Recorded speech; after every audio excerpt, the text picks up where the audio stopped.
박수로 자리에 앉도록 하겠습니다. 할렐루야. 예, 오랜만에 뵙습니다. 저도 참 여러분 뵙고 싶었고 또 이 자리에서 선포할 수 있는 기회가 얼마나 감사한지 많이 기다렸습니다. 오늘 여러분들하고 나누고자 하는 말씀의 제목은 한반도 이막 앞에서라는 제목으로 말씀을 좀 나누고자 합니다. 요 2달 정도 제가 카자흐스탄에서부터 이스라엘까지 또 거의 한 달 가까이 해외에서 계속 기도를 하다가 왔는데요. 세상 돌아가는 게 심상치가 않죠. 예, 제가 불과 한 달 반, 한 2달 전에 있었던 그 이스라엘의 네게부 광야에서 초막절날 여러분 아시는 것처럼 그 장막절 페스티벌을 하는데 그 모사드가 아니라 저기 하마스 애들이 북한산 패러글라이딩을 타고 기관총 난사를 했습니다. 그것이 딱 정확하게 제가 한 달 반 전에 기도했던 그 동일한 광야죠. 그리고 또 많은 사람들이 뭐 우리하고 지구 반대편에서 지금도 이 시간에도 우크라이나에서도 전쟁이 계속 진행되고 있습니다. 지금 이 시간에도 누군가는 죽고 있고 또 지금 이 시간에도 이스라엘의 그 가자 지구 내에서 또 이스라엘의 여러 지역 내에서 군인들과 많은 민간인들이 실시간으로 지금도 죽고 있습니다.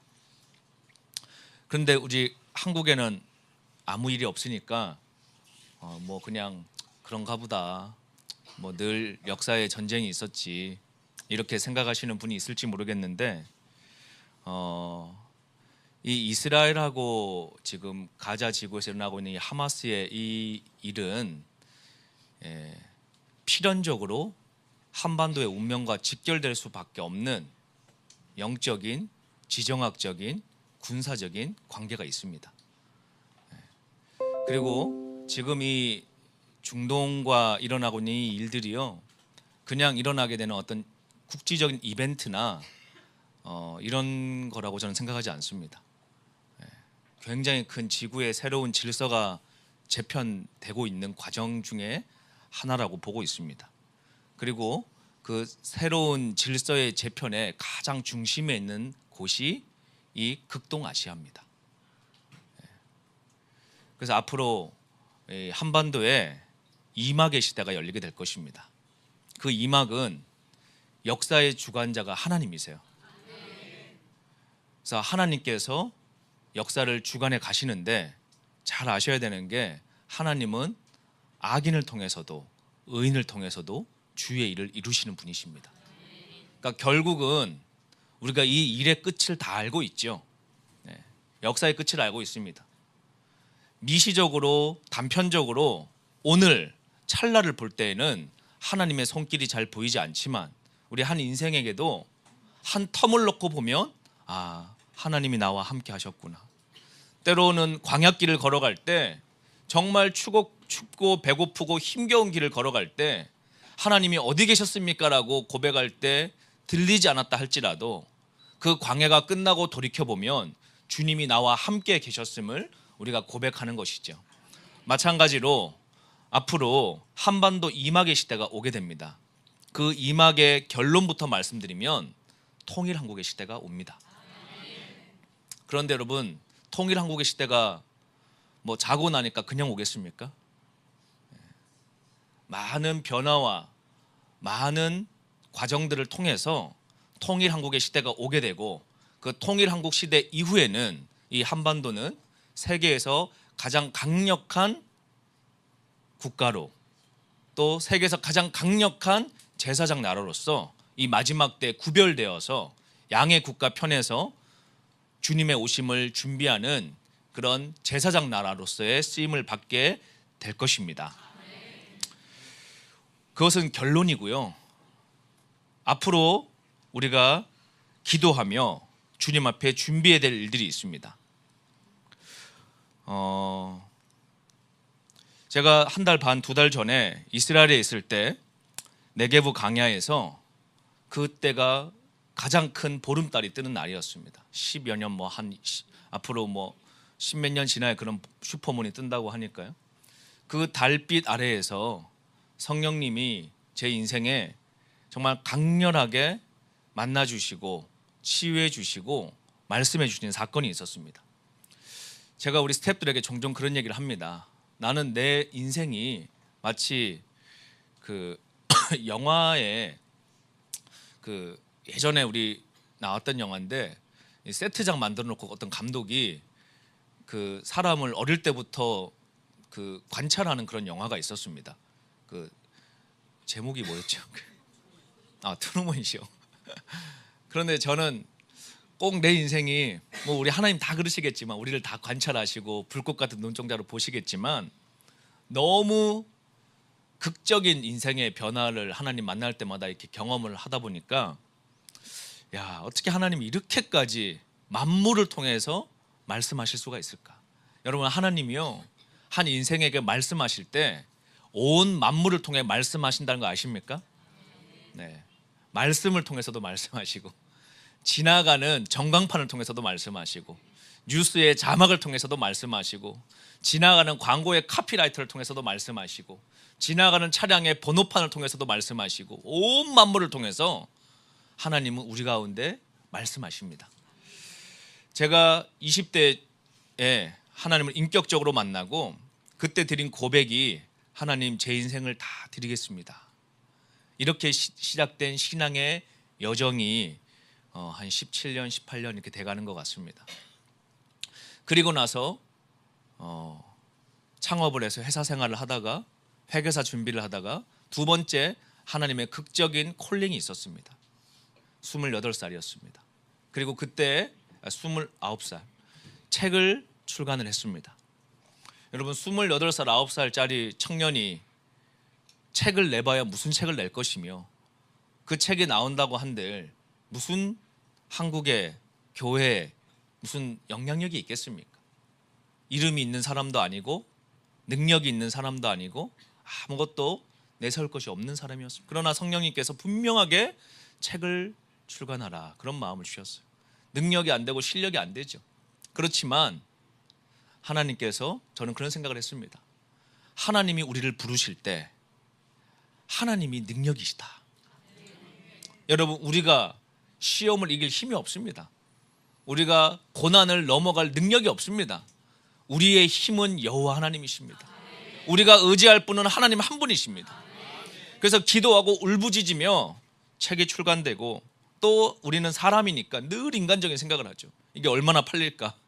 이게 팔려야지 나도 먹고 살 텐데, 이런 인간적인 생각들. 그런데 성령님께서 첫 번째 해외 선교를 일본으로 가라고 하셨어요. 저는 그때까지만 하더라도 일본은, 여러분, 내가 다른 거는 다 관심 없어도 한일전 축구는 내가 새벽에 깨서라도 이를 부룩부룩 갈면서 한국을 응원했던 사람이었습니다. 다른 나라에서는 좀 실수해도 돼요, 여러분. 국가대표 선수들이. 그래도 한일전에서는 실수하면 우리 마음이 어떻습니까? 만약에 한일전에서 자살골 넣었다고 한번 생각해봐요, 여러분. 그 선수는 아마 한국 떠나야 될 거예요. 못 삽니다. 다른 데서는 실수할 수 있지. 그게 우리 한국인들이 갖고 있는 감정인데, 책이 나왔는데 일본으로 가라 그러시더라고요. 일본으로 왜 가야 됩니까? 제 그때 당시 마음에는 저기 그냥 그대로 가라앉았으면 좋겠다. 이게 제가 갖고 있는 그냥 인간적인 한국에서 교육받은 감정인데, 하나님 가라 그러니까 가야죠. 순종해야 돼. 갔는데 한 5일 6일 동안 그냥 울었어요. 하나님이 눈물을 주셔가지고. 그곳에도 하나님이 사랑하는 영혼들이 있더라고요. 그곳에도 누군가가 기도하길 하나님이 원하시는데, 그 일본 땅에 제가 5일을 다니면서 십자가를 발견을 못했습니다. 교회가 없는 겁니다. 여러분, 대한민국은 지나가면 밤에 빨간 게 거의 다 십자가예요, 여러분. 네? 어떤 건물 가보면 여러분 2층에도 교회, 4층에도 교회, 7층에도 교회, 어떤 상가 가보면 지하에도 교회. 교회가 여러분 보고 싶지 않아도 여러분 차 타고 가면 한 100개씩 보는 나라가 한국입니다. 근데 일본을 갔더니 교회가 없었어요. 그리고 하나님께서 그렇게 일본을 위해서도 기도하기 원하시는 마음을 제가 알게 되었습니다. 뭐 그래도 그거는 뭐 아버지의 마음이지 제 마음은 아니니까 그리고 그냥 돌아왔죠. 그리고 나서 조금 시간이 지나니까 얼마 안 됐을 때입니다. 일본의 고베 대지진이 났습니다. 고베 지진이 아니라 일본의 그 후쿠시마 그 쓰나미 있죠. 그 원전 터지는 그 일이 일어났어요. 근데 그때 여러분 어떤 일이 있었는가 하면요. 일본의 가장 오래된 신사가 그 지진과 함께 무너졌습니다. 그리고 기도하는 제가 아는 어떤 분이 그 실시간으로 뉴욕에서 하나님이 그 일본으로 가서 기도하라. 그래서 비행기 타고 가는 그 순간에 지진이 났어요. 랜딩을 하자마자 다시 하나님께서 다시 너는 집으로 가라. 그럼 왜 오라고 하신 겁니까? 예? 뭐 비행기 표가 1, 20만 합니까? 뉴욕에서.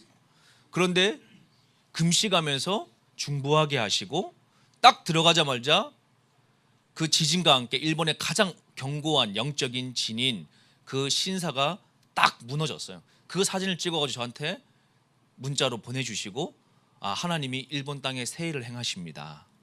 그리고 다시 돌아가셨어요. 그래서 제가 뭐 무슨 새 일을 행하시는가. 근데 그 이후에 여러분 일본에요 하늘 문이 열려서 저 같은 이제 그때 당시 제가 20대 후반 30 초반이었으니까 저 같은 또래의 일본의 수많은 청년들이 기도의 자리로 쏟아져 나오는 역사들이 막 일어나기 시작을 합니다. 그 지금 이제 제 나이 또래 40대 뭐 40대 중반에 다 목회자들이 됐는데 그때는 다 청년들이었습니다. 저도 청년이었고 그때 만들어진 노래들이요. 지금 여러분 많이 부르고 있는 뭐 꽃들도 바람도 뭐 이런 찬양들이 다 그때 청년들이 만든 노래. 그 지진 이후에 하늘문이 열려가지고 도쿄에 여러분 뭐 동네마다 그냥 청년들이 여러분 막 쏟아져서 그들이 제가 어떤 기도를 하는가 봤더니 한반도의 복음 통일, 한국과 중국과 일본의 마지막 때 참된 크리스찬의 연합, 아시아 선교의 매듭 이런 주제들을 이 친구들 하나님 만난 지 얼마 안 되는 친구들입니다. 지진 나가지고 성령님이 강권적으로 깨운 사람들입니다. 그런데 그런 기도를 통해서 막 울부짖으면서 막 40일 연속 기도, 21일 금식 기도 막 이런 기도들을 제가 일본에서 하고 있는 모습들을 발견하게 되었습니다. 야, 하나님께서 하나님이 역사를 주관하시는구나. 여러분 사람이요 말을 아무리 많이 떠들어도 지 입만 아프지 아무 일도 안 일어납니다. 저 강남역 앞에 가서 여러분 1000마디를 해봐요. 역사가 움직여지는지. 광화문에 가서 여러분 100마디를 해보세요. 뭐 100일 동안 여러분 하고 싶은 말 다 떠들어도 혼자 미친 사람 되는 거지 아무 일도 안 일어나요. 역사는 누가 움직이느냐? 여호와의 말씀이 움직입니다. 하나님이 말씀하시면 만물은 요동칩니다. 하나님이 태초에 말씀으로 천지를 창조하셨습니다. 그리고 그 천지가 창조된 이후에 어두움이 빛을 이긴 역사가 단 한 번도 없습니다. 아무리 어두워도 빛이 어두움을 이깁니다. 그리고 주님은 빛이십니다. 카이로스의 시간이 있고요, 크로노스의 시간이 있습니다. 우리 인생은 하나님이 정해놓은 크로노스의 시간을 째깍째깍 살아가는 겁니다. 하나님은 아시죠? 우리가 몇 년 동안 살지를. 그러나 역사의 움직임은 하나님의 시간표가 있어요. 카이로스의 시간이 있습니다. 지금 이스라엘에서 전쟁이 터졌습니다. 그래서 우리가 이렇게 기도할 수 있죠. 하나님 이스라엘의 전쟁을 멈춰 주십시오. 더 이상 희생을 막아 주십시오. 이렇게 기도할 수 있습니다. 그런데 여러분 역사의 주관자가 누구시라고요? 하나님이시죠. 그러면 정말 예수 그리스도가 주인된 사람의 기도는 어떤 기도가 나오길 원할까요? 아버지, 주님은 선한 분이십니다. 우리는 다 몰라요, 여러분.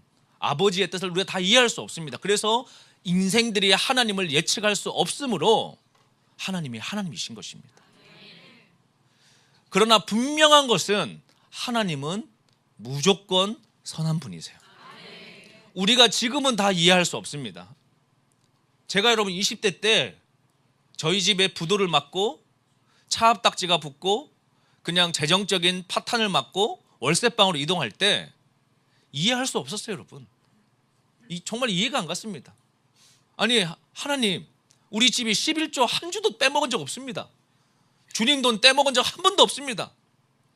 그런데 왜 이런 어려움이 옵니까? 침묵하시죠, 여러분. 아무 말씀도 안 하시죠. 그러나 20년이 지난 지금 입장에서 보면은 하나님은 선한 분이셨어요. 하나님은 절대적으로 선한 분이셨어요. 그렇지 않았다면 저는 엎드리지 않았을 것입니다. 기도하지 않았을 것입니다. 그러므로 오늘 우리가 역사의 주관자이신 하나님 앞에서 해야 될 일은 무엇입니까? 주의 뜻이 이루어지게 하여 주십시오.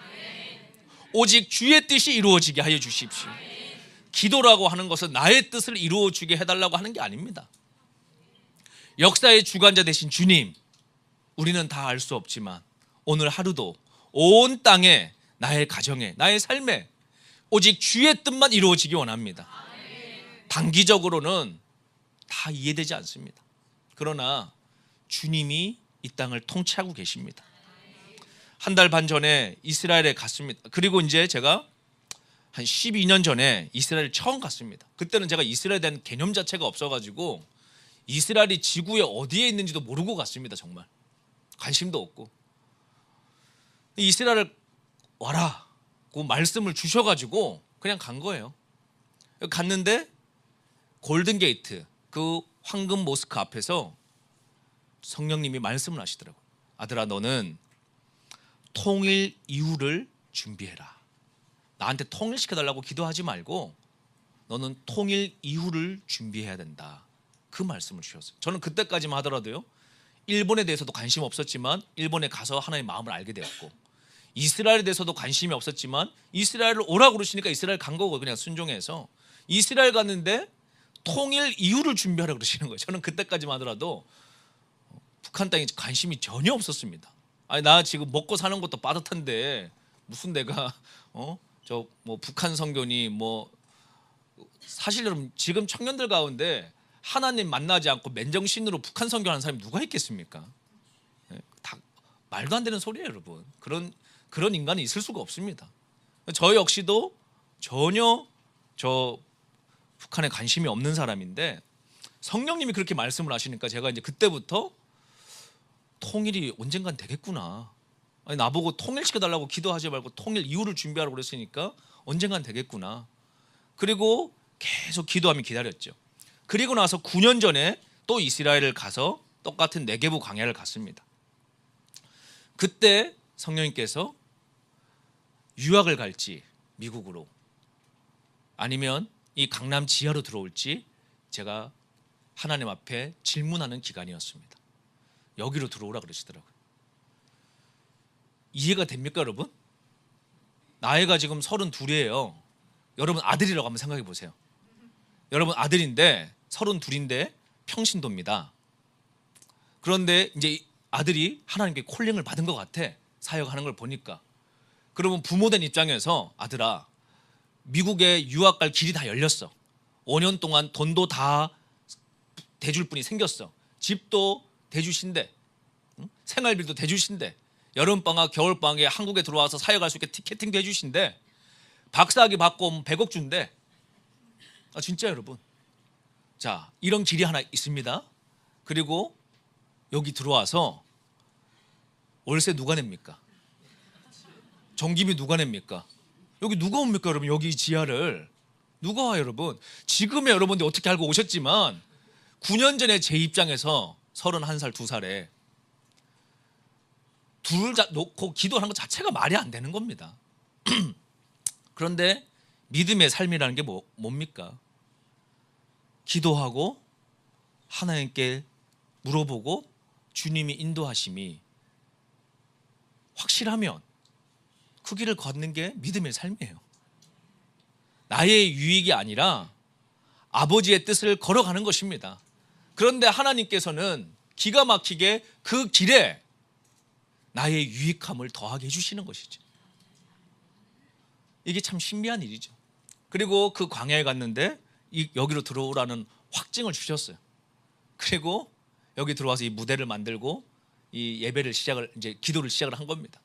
하면서도 하나님 확증을 주셨지만도 아브라함이 본토 아비집을 떠나라, 갈 바를 모르고 떠나는 거예요. 여러분, 분명히 떠나라까지는 확실한데 어디로 갈지를 내비게이션 좌표를 안 줍니다.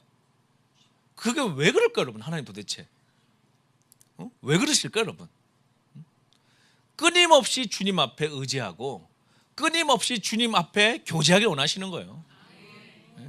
주님이 우리를 왜 창조하셨습니까? 교제하려고 창조하신 거예요. 이야기하려고 만드신 거예요. 하나님이 아들을 만들 때 여러분 아들 일 시켜 먹어서 여러분 뽑아 먹으려고 아들 키우는 분 있습니까? 저 녀석 잘 키워가지고 내가 연금이야 연금, 그런 엄마가 있어요 여러분? 엄마 아니죠. 부모 아니죠. 부모는 자녀가 행복하고 잘 되길 원해. 여러분 부모가요 자녀들 목에다가 여러분 쇠사슬 걸어놓고 노예처럼 살기 원하실까요? 아니요 여러분. 진짜 부모는요 자녀가 잘 되길 원하십니다.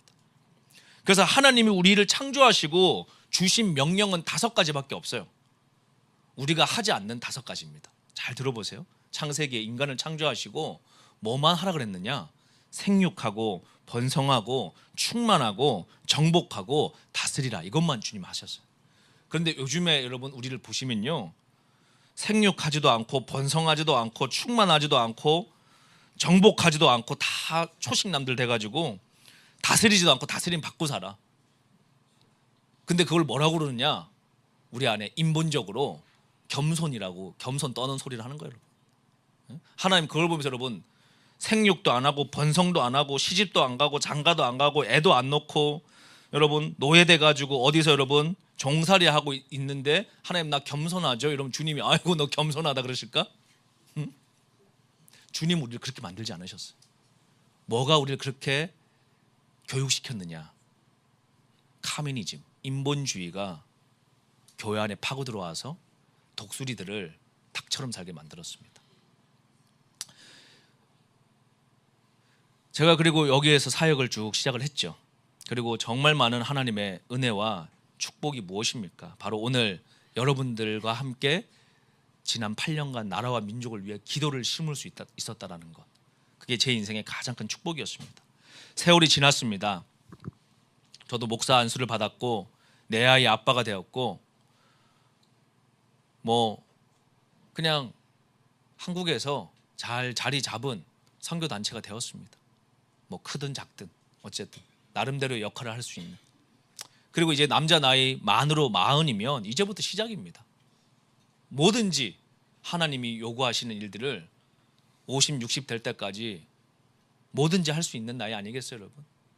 이제 기초를 다 닦았고 준비를 다 했고 아이들도 잘 자라고 있고 함께 동역할 스태프들도 있고 기도해 줄 동역자들도 있고 지금도 이 시간에 4,700명이나 함께 온라인으로 참여할 수 있고 18만 명의 구독자도 있고 이제 안수도 받았고 누가 뭐 찝쩍거리고 뭐라 하는 사람도 없고 다 좋습니다.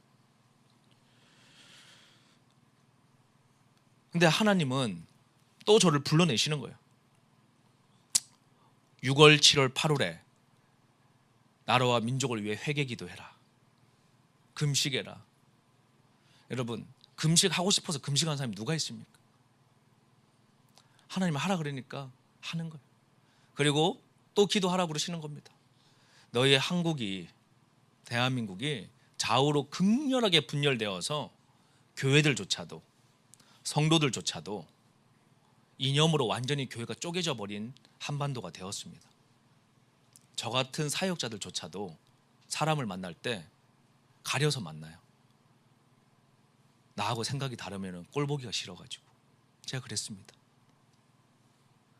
집회 요청이 들어오면 나하고 정적인 코드가 맞는지 안 맞는지 그거부터 확인하는 게 저의 예전 모습이었습니다.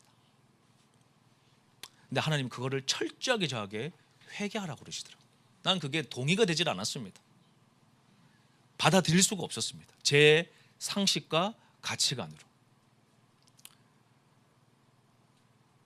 주님이 저에게 이런 말씀을 주시는 거예요. 아들아, 나는 너에게 기도할 기회를 준 것이지 내 자녀들을 판단하고 증오할 기회를 주지 않았다. 저는 분별이라는 단어를 가지고 증오하고 있었습니다.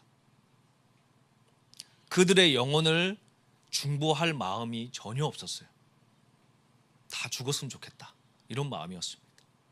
그래야 나라가 제대로 되지 않을까. 그런데 주님은 저에게 보여주시는 겁니다. 이 나라 전체가 부패했음을. 성경을 보면요, 99가지를 잘하다가 하나 잘못해서 지옥 가는 이야기가 있고, 99가지를 못하다가 한 가지 잘해가지고 천국 가는 사람도 있습니다. 사울을 보면 여러분, 뭐 그렇게까지 잘못했나 싶어요. 인본적으로 보면. 다윗을 보면 이게 왕인가 싶습니다. 예? 사울하고 다윗하고 여러분 딱 놓아놓고 누구 담임 목사님 고르라고 여러분 투표 한번 해봐요, 여러분. 한국 사회에서 가늠한 다윗이 담임 목사가 될까? 아니면 여러분 제사장 오기 전에 지가 먼저 예배 집도한 사울이 담임 목사가 될까? 누구 밑에서 예배 드리고 싶어요? 누구 밑에서 예배하고 싶어요, 여러분? 간음도 보통 간음 아니에요, 여러분. 잡아 죽였어요, 여러분. 자기의 충직을. 누구 밑에서 여러분 뽑고 살고 싶습니까? 그럼 사울 밑에서 살고 싶죠? 그래서 인간이 죄인인 거예요. 인간은 아버지의 뜻을 모릅니다. 그래서 하나님이 우리 가운데 선악과 먹지 말라 그러는 거예요. 우리에게 요구하시는 건요, 우리가 이렇게 생각하는 거예요. 내가 옳다고 믿기 때문에, 내가 선하다고 믿기 때문에 남을 정죄하는 겁니다. 근데 주님은 둘 다 죄인이라는 거예요.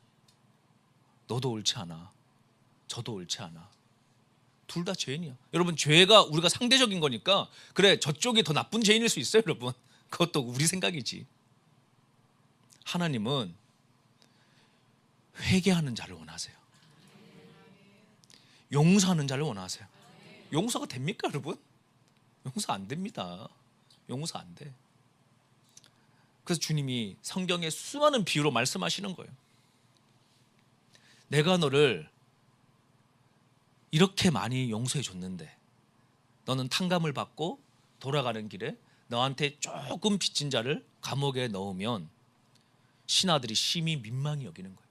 그게 여러분 누구 얘기입니까? 우리들의 이야기입니다. 우리의 완전한 죄를 예수님께서 십자가에서 탕감해 주셨는데 우리는 우리에게 죄 지은 자를 용서하지 못하는 것이죠. 나에게 해코지한 자를 용서하지 못하는 것이죠. 저도 못해요, 여러분. 저도 그게 안 됩니다.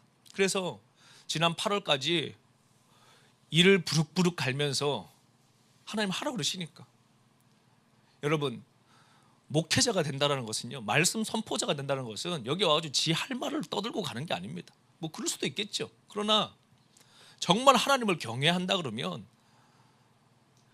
두렵고 떨리는 마음으로 말씀을 나눌 수밖에 없어요. 주의 일이니까, 주님께서 위탁하신 일이니까.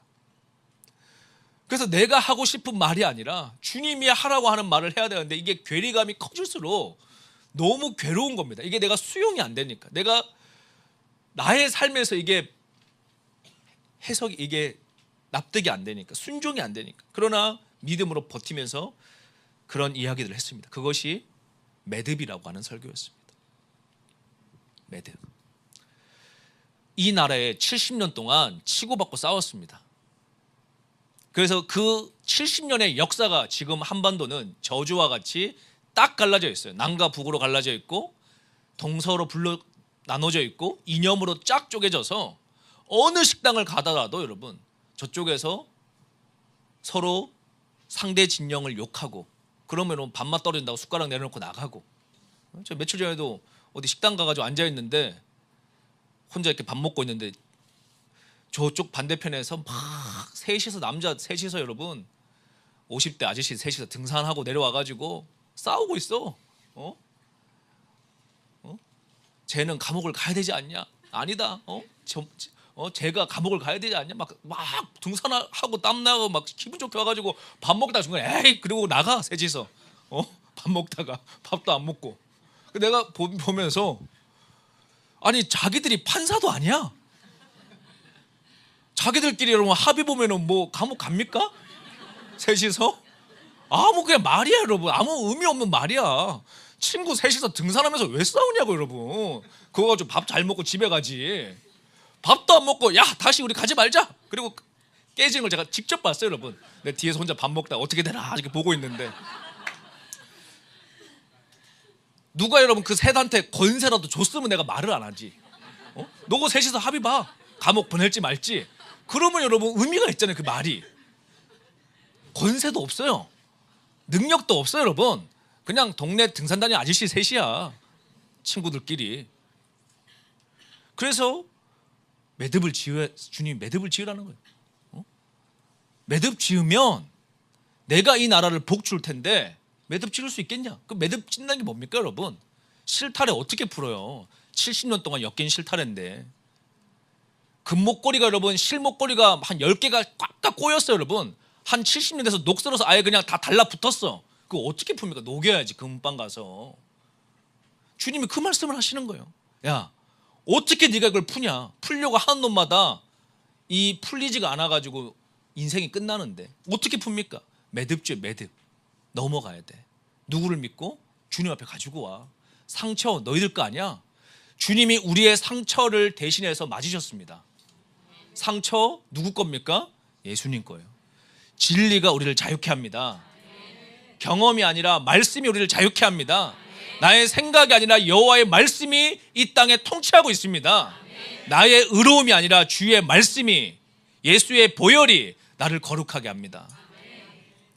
매듭 지어야 된다. 그 설교했죠.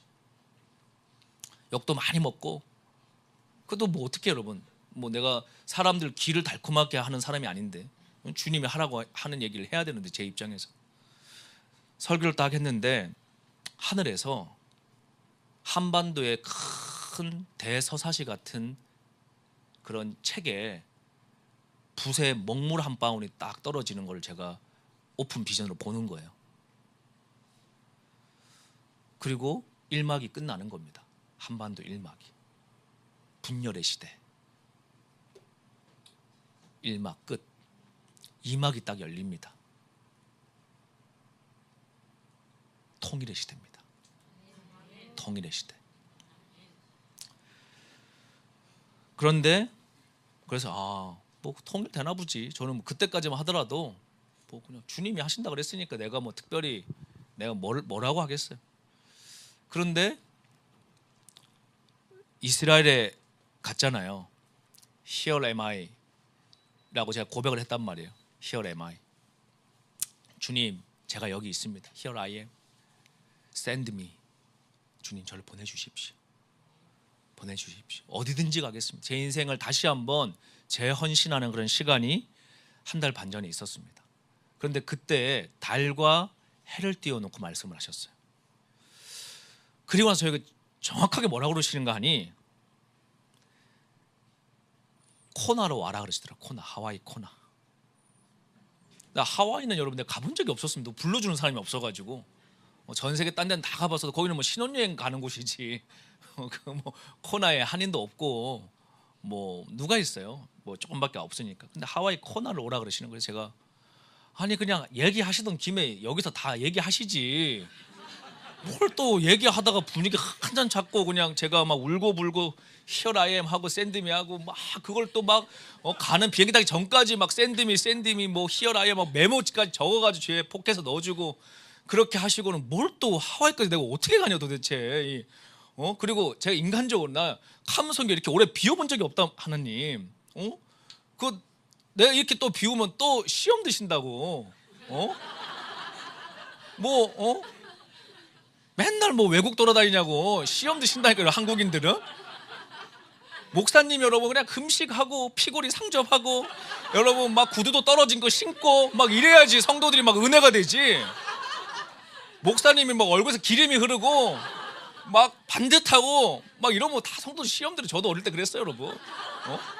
아니 나는 헌금을 하는데 왜 목사님 외국을 가는 거야? 막 저는 어릴 때 왜 우리 아빠는 안식이 없는데 왜 목사님 안식을 가는 거야? 뭐 맨날 저 어릴 때 그랬거든요. 그래서 저도 하나님 이렇게 2달씩 비우면 저 쫓겨납니다. 이제 그러면서 그래도 하나님 오라가 코나 도대체 산불 났어. 갈라 그러니까 불이 났잖아요, 여러분. 하와이에 불나가 제가 주님 앞에 주님 불 났습니다. 왜 가야 되는데 불 났는데 아버지한테 제가 육신의 아버지한테 아버지 저 하와이 좀 갔다 오고 있으니까 왜 자꾸 비우냐고 여기를 여기 너 지켜야지. 그래서 아니 저도 아는데 저도 가고 싶어서 가는 게 아닙니다. 주님이 오라 그러는데 어떡합니까? 야 아들아 불 났다 거기 뭐하러 가냐. 그냥 기도원 가서 기도해라. 뭐 기도원 가면 하나님 안 계시냐? 계시지 여러분. 근데 주님이 코나로 오라는 거예요 여러분. 나 가본 적도 없는. 그래서 제가 또 마침 불 나가지고 비행기 표가 다 여러분 비행기 다 사람이 없어. 너무 싸고 코나를 갔습니다. 가가지고 이제 있는데 저는 생각할 때 코나 하면은 내가 20대 때 예수님 처음 만날 때 봤던 그 YM이 있잖아요. YM 예수전도단. 그러니까 거기 가서 로렌 커니넥 목사나 한번 만날 수 있으면 내가 그분한테 뭐 직접 배운 건 아니지만 그분 책 다 읽고 주님 만난 사람이니까 내가 스스로 셀프로 내가 DTS 했다고 주장하는 사람인데 그래 코나 가가지고 YM이나 한번 가면 좋겠다. 뭐 거기 가면 기도하지 좋지 않겠나 이런 인간적인 생각을 갖는데 성령님이 아니라는 거예요. 거기 가지 말고 딴 데가 있다. 딴 데로 갔어요. 한 몇 년 전에요. 로렌 커니넥 목사님이 여의도에 어디 집회를 왔을 때 이런 이야기를 하셨어요. 어떤 분이 질문을 했습니다. 어떻게 하면 하나님께 쓰임 받을 수 있습니까? 당신은 지금 어떤 하나님 일을 하고 있습니까? 모르니까 이분이 이렇게 얘기를 했어요. It's your time. 나의 시대는 끝났어. 너희의 시대야. 너희의 시간이야. 하나님이 하시는. 근데 저는 그 말씀을 딱 듣는데 나한테 직접 얘기하는 것 같았어요. 그래서 내가 믿음으로 취했어요. It's your time. 나의 시대지. 로렌 목사님 훌륭하신 분이셨지만 끝났잖아요, 여러분. 하나님께서 아니야. It's your time. 너의 시대야. 제가 코나를 갔는데 It's your time. 정말 지난주에 로렌 목사님 천국 가셨습니다. 아시죠? 야, 제가 정말 소름이 돋아가지고 진짜 하나님이 역사를 주관하시는구나. 정말 하나님 주관하시는구나. 그리고 이제 제가 코나에서 한 20여일 기도를 하는데요. 야, 뭐 남들은 뭐 하와이 뭐 호놀룰루 이런 데 가잖아요. 관광지로. 호놀룰루는 가보지도 못하고 그냥 바로 이제 코나로 왔으니까 거기는 뭐 없어요. 뭐 아무것도 자연밖에 없어. 그 기도할 동네로 가라 그래서 갔더니 그냥 광야에 앉아가지고 제가 얼굴이 다 탄 겁니다. 거기서 앉아가지고 선크림도 안 바르고 그냥 모자 하나 눌러 쓰고 앉아서 기도를 하는데 밤이 되면 별이 얼마나 많은지 은하수가 보여요. 은하수가 여러분. 은하수 뉴질랜드 갔을 때 봤던 그런 은하수가 하와이에서도 보이더라고요. 은하수가 얼마나 쏟아질 듯이 많은지. 그런데 성령님이 창세기 12장 1절 말씀을 코나까지 불러가지고 그냥 이스라엘에서 하시던 김에 하셨으면 됐는데 하시는 거예요. 12장 1절 창세기 한번 준비되면 한번 띄워봐 주시겠어요? 창세기 12장 1절에 뭐 다 아시죠? 여호와께서 아브라함에게 이르시되 너는 너의 고향과 친척과 아버지의 집을 떠나 내가 내게 보여줄 땅으로 가라. 이게 믿음의 여정입니다. 이 아브라함도 여러분 보시면요 인간이 아닙니다. 여러분 믿음의 조상이라고 했지만 우리가 인간적으로 보면 아내를 2번이나 넘겨요. 여러분 그런 남편하고 살고 싶어? 잡아 죽이죠 여러분. 지 살겠다고 아내를 넘긴다니까 여러분. 그냥 잘하고 됐고. 이게 인간입니까 여러분? 예수 만나기 전이면 이해해. 예수 만나기 전이면 예수 만나고 여러분 믿음의 유업을 이어가는데 먹고 살 게 애매하니까 이집트로 내려가. 가면은 거기서 아이고 얼마 도대체 근데 또 미스터리인 게 할머니가 도대체 얼마나 예뻐야 죽을 만큼 예쁘길래 여러분 아내를 갖다 바치잖아요 여러분. 그게 아브라함입니다. 아브라함 되기 전에. 근데 아브라함이 하나님 믿음의 여정에 본토 아비집을 떠나라는 거예요. 그때 당시에 본토 아비집 여러분 지금 뭐 떠나가지고 어디 이민 가는 시대 아닙니다. 집 나가면 죽는 시대 여러분, 부족 시대 때. 그런데 하란이 여러분 얼마나 그때 당시가 문명이 발달했던 곳인지를 제가 작년에 대형 박물관에 영국 가가지고 보니까 희한하게 하란 특별전을 하고 있는 거예요 여러분. 그런데 그때 세공업 기술과 보석들이 쫙, 그게 바로 아브라함 시대예요. 아브라함 시대. 얼마나 여러분 금으로 보석 세공이 뛰어난지, 그러니까 아주 대단한 문명이 발달한 곳이었던 게 우리가 추정해 볼 수 있는 거예요. 그런 곳에서 아무것도 없는 저 지금의 이스라엘 땅입니다. 가나안. 가라는 거예요 여러분. 이 광야를 지나서, 네게부 광야를 지나서 본토 아비집을 떠나라. 여러분 거기에는요 430년이 지나서 이제 정복 작전이 시작되는 곳입니다. 그 출애굽한 다음에 또 40년이 지나서 거기에는 강력한 족속들이 살고 있던 땅이에요. 지금 이스라엘처럼. 그런데 하나님의 말씀이 이 땅은 내가 너에게 준다. 그러니까 여기에 들어가서 다 휩쓸어. 너의 땅이야. 지금 여러분 인본적으로 해석하면요 제노사이드예요. 대학살을 명령하신 겁니다. 그러면 여러분 세상적인 기준으로 갖다 놓고 이스라엘의 지금 저 가나안 지역에 있는 사람들을 싹 다 정복해라 여호수아에게 하나님 말씀하셨는데 옳습니까? 틀립니까? 누구 관점에 따라서 옳고 틀고가 결정되겠지. 이스라엘에 내 아는 사람이 있으면 이스라엘 편이고 가나안 땅에 내 친척이 있으면 가나안 편이고 그러겠죠 여러분. 그런데 우리는 지금 누구의 주권을 갖고 사는 사람인가 하면요 하나님이 우리의 왕이세요. 지금도 여러분 이스라엘에 저는 뭐 물리적인 전쟁에 그런 시오니즘적 이스라엘을 뭐 내가 지지하고 무조건 이스라엘 생각하지 말고 지지해라 이런 묻지마가 얘기를 하는 게 아닙니다. 하나님의 편에 우리가 서야 돼요. 말씀이 지지하는 편에 서야 돼요. 내 이해가 되지 않아. 내 이성이 이해되지 않아. 여러분 이성으로 신앙생활 할 것 같으면은 여러분 거기 예수님이 어떻게 여러분 나옵니까? 잠자리를 안 했는데 어떻게 여러분 물이 포도주가 돼 여러분 우리가 연력학 법칙을 배웠으면 어떻게 여러분 그게 가능해요 여러분? 어떻게 죽은 나사로가 살아납니까? 어떻게 베드로가 무리를 걷습니까? 어떻게 보리떡 5개와 물고기 2마리로 5,000명을 먹이시고 12광지를 남기십니까? 성경은 이성이 아닙니다. 영성이고 하나님의 역사예요. 그리고 그것을 믿음이라고 말하는 거예요. 우리는 그 하나님을 믿는 것입니다. 어찌 죽은 자가 3일 만에 부활합니까? 어찌 부활한 자가 하늘로 승천해서 비행기도 없던 시대에 다시 오신단 말입니까? 예수님이 다시 오시죠 여러분. 다시 오시죠. 그러나 세상은 그런 자들을 조롱하는 것입니다. 세상은 수용할 수가 없는 것입니다. 그래서 여러분 지금도 보십시오. 인본주의자들은 저 이스라엘에 일어나고 있는 전쟁에 대해서 지성주의자들은 다 누구를 편합니까? 팔레스타인 편을 드는 거예요.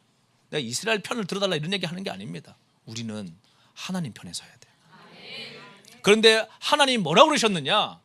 종말의 때 이스라엘을 치려고 하는 자들이 앞으로 계속 일어납니다. 지금 보세요. 이란 또 들쑤시고 있죠. 여러분 러시아 들쑤시죠. 그러면 보세요.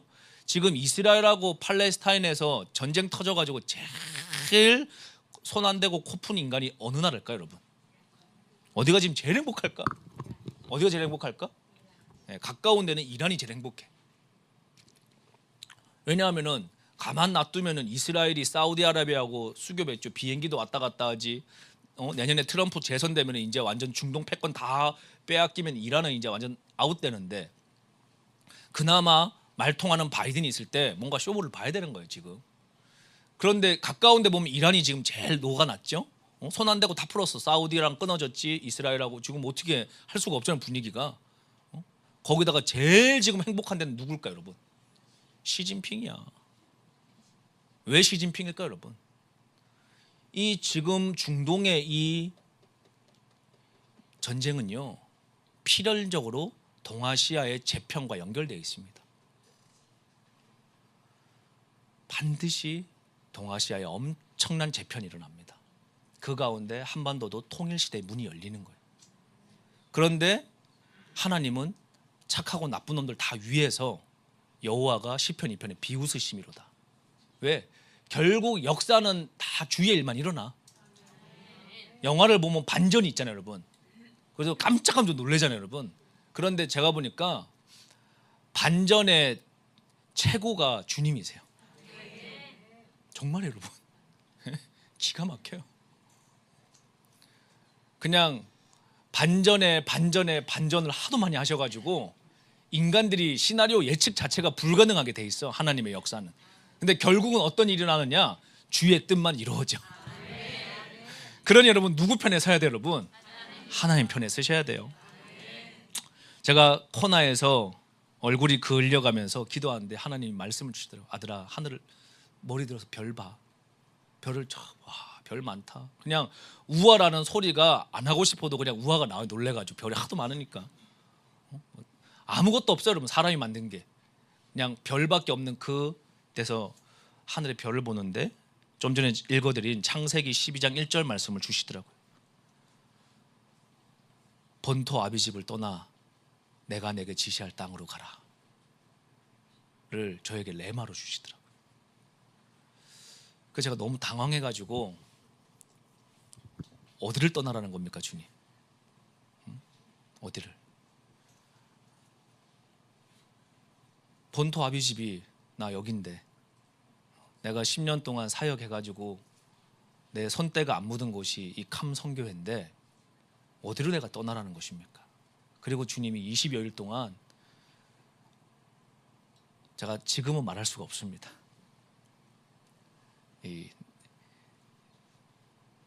세상의 이런 일에 대해서 쭉 말씀을 하시면서 통일 이후에 너가 해야 될 일이 있다. 그래서 본토 아비집을 떠나라. 그게 여러분 순종할 수 있겠어요? 수용할 수 있습니까? 제가 한 13일을 더 기도한 거예요. 거의 한 달 넘게. 밥맛이 없어요, 여러분. 사실은 기쁨으로 순종해야 되는데 어디로 가냐고요? 그 얘기는 없어. 다음 스텝 뭘 하는 거야? 결론은 알아요, 여러분. 제가 통일 한국 시대 하나님이 하실 일을 다 알아. 그런데 당장 내일 할 일을 말씀을 우리 모른단 말이에요. 믿음으로 아브라함에게 가라. 내가 너에게 열방의 아비가 되게 하겠다. 결론은 알아, 아브라함에게. 현실에 애가 없어요, 여러분. 아내는 늙어가. 그러니까 인간적으로 막 하다가 사고 쳐가지고 지금 하마스예요.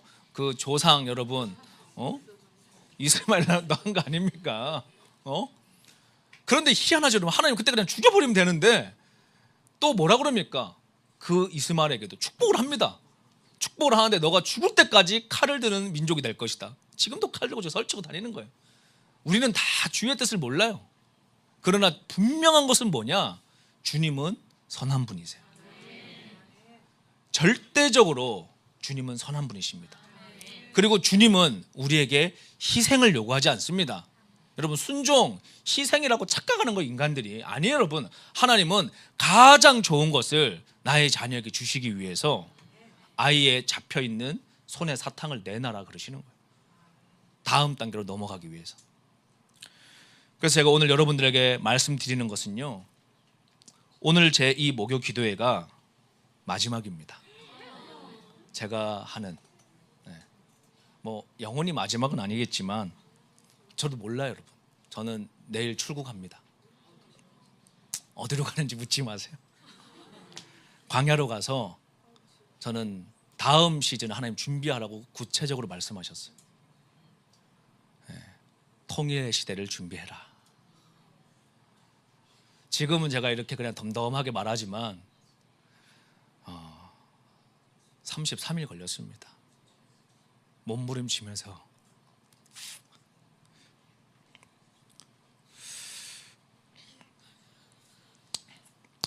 하나님께서 이 나라를 너무 사랑하셔서 제사장 나라 만들기 진짜 원하세요.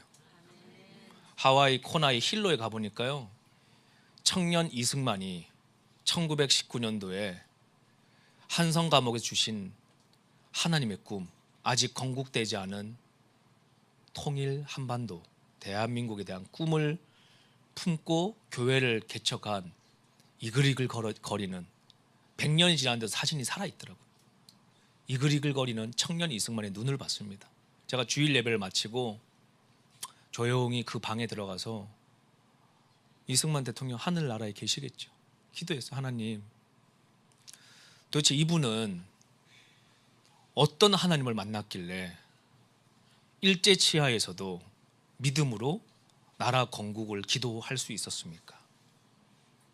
어떤 주님을 만났길래 그분의 눈에는 이렇게 이글이글인 성령의 충만함이 사진으로도 표현이 되는 게 아직도 남아 있습니까? 그리고 제가 이런저런 기도를 드렸습니다. 출애굽 시대 다 귀한 하나님의 백성들이죠. 그런데 가나안 땅 들어가야 되는데 이스라엘 백성이 감당을 못합니다. 노예 근성 때문에. 그래서 결국은 하나님이요, 한 세대를 덮습니다. 그리고 다음 세대를 데리고 가나안 정복 작전을 시작합니다. 역사의 새 일을 열기 위해서. 지금 한반도의 이막은 이념 세대가 끝이 납니다. 하나님의 방식으로. 그리고 하나님은 통일의 새 시대를 여십니다. 지금 한반도는, 대한민국은 아직도 극렬하게 이념 갈등을 쌓고 있지만 그것은 과거의 패러다임입니다. 뭐 저한테 비난하고 욕해도 어쩔 수 없어요, 여러분. 네가 6.25 전쟁을 안 겪어보고 빨갱이한테 안 당해봐서 그런다, 뭐 이런 댓글 많이 하시더라고요, 저한테. 저는 80년대 생이기 때문에 이념의 직접 피해 세대가 아니에요. 전쟁의 아픔의 세대가 아니에요. 그래서 그 아픔의 세대들이요, 용서하고 매듭 짓고 넘어서라고 하나님이 기회를 주셨던 거예요. 그래서 하나님 앞에 회개하고, 저쪽이 옳다는 말 아닙니다, 여러분. 틀렸어. 잘못됐어요. 그렇다고 우리가 미워하고 증오하고 분노하고 욕하는 일을 하나님은 절대 교회에 허락하신 적이 없습니다. 하나님의 거룩한 곳에서 분노를 먹이로 삼아서 어찌 하나님의 교회가 유지되겠습니까? 악을 어찌 악으로 이기겠습니까? 하나님만이 우리의 왕이십니다. 하나님이 한반도의 새 시대를 여십니다. 그리고 하나님은 선한 분이세요. 통일시대의 주역, 저는 오늘 이 기도회를 듣는 분들 가운데 있다라고 믿습니다. 나이가 많건 젊건 그게 아니에요, 여러분. 나이가 젊어도요, 하나님이 묻고 가야 될 사람이 있고, 나이가 있어도 갈렙처럼 함께 가야 될 사람들이 있습니다. 그건 뭘로 결정되겠습니까? 믿음의 눈이 있는지. 믿음의 눈. 어떤 눈입니까? 나의 똑똑한 눈이 아닙니다. 나의 경험의 눈이 아닙니다. 하나님이 이 땅을 정복하라 말씀하시는데 가서 봐라, 정복할 수 있겠는지. 그때 정탐꾼들은 다 와서 자기의 눈에 본 것을 이야기합니다. 그런데 여호수아와 갈렙은 하나님이 보여주신 것을 보고 와서 믿음으로 선포합니다. 똑같은 것을 봤습니다. 똑같은 상황입니다. 해석이 완전히 다릅니다. 주님은 누구를 지지하십니까? 아버지의 뜻을 믿는 자를. 아브라함이 왜 믿음의 사람이 되었습니까?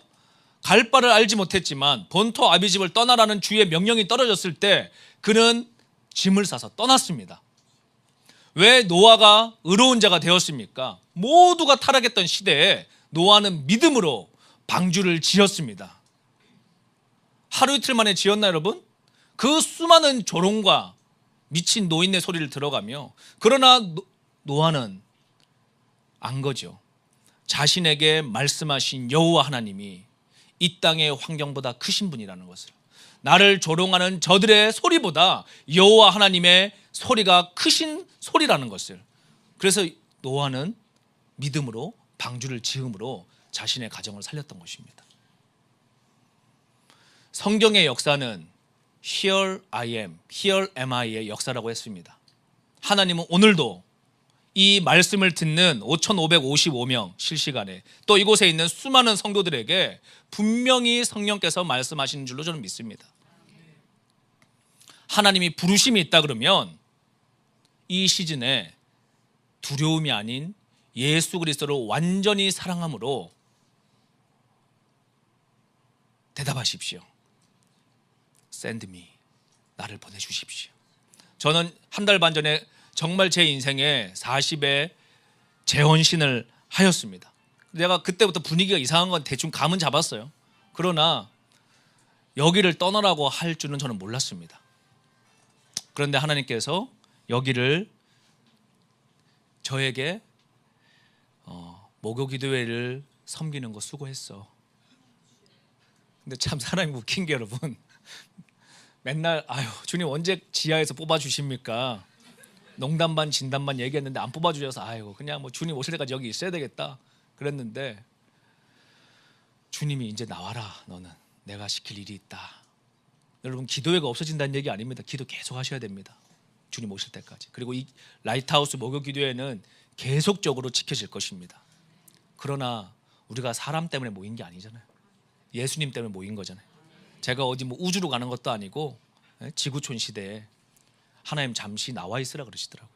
그리고 이곳에서 해야 될 일이 있다. 너가 통일의 시대를 이제 하나님과 함께 구체적으로 준비해야 된다. 저는 요즘에 초자연적인 일들을 너무 많이 경험을 하고 있습니다. 제가 하나님 앞에 한 60번 컨펌을 요구한 것 같아요. 한 31일 동안. 그냥 내가 확증받았다고 결단할 수준의 일이 아니기 때문에 정말 민망할 정도로 주님 앞에 컨펌을 요구하는데 주님이 다 응해 주셨습니다. 그래서 제가 엉엉 울면서 주님 저한테 왜 이러시는 거예요 도대체? 응? 이런 말씀도 주시더라고요. 우리가 여러분 첫째 아들, 둘째 아들 이야기 다 들어봐서 아시죠? 여러분은 어떤 사람이 되고 싶습니까?